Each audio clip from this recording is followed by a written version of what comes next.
د کورنیو چارو وزارت معینه حسنا جلیل تازه د ښځو چارو وزارت د معینې په توګه ټاکل شوې.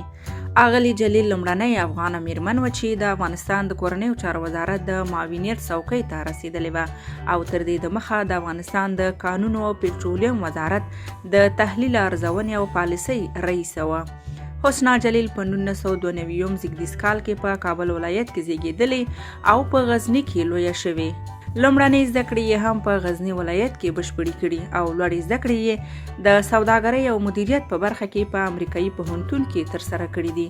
اغلې جلیل د 26 کالو په عمر کې د کورنیو چارو وزارت د معاونې په توګه ټاکل شوې وه او د معینې په توګه د نوموړې ټاکنه په حواله رسنیو کې له ګڼو غبرګونونو او مخالفتونو سره مخ شوه او منتقدینو نوموړې یې د دې څوکۍ لپاره ځوانه او بې تجربې وبلله او ټینګار یې کاوه چې پر ځای د یې نظامي تجربه کار شخص وټاکل شي.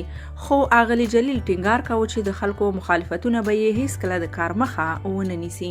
نوموړې د افتخاري سفیرې، سوداګریزې، کارپوهې او اجرایي رئیسې په توګه په ملي او نړیوالو ادارو کې دندې ترسره کړې دي.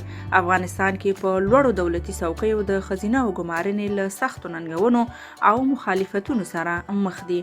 حسنا جلیل یوازینۍ میرمن نه وه چې پر لوړ موقف د ټاکل کېدو سره خلکو مخالفت وکړ، بلکې د دفاع وزارت د مرستیالې په توګه د منیرې یوسفزادۍ، حسیبې اټکپال، مروه امینی او یو شمېر نورو میرمنو پر وړاندې مخالفتونه زیات و چې د لومړي ځل لپاره په مهمو دولتي څوکیو ګمارل شوي وي.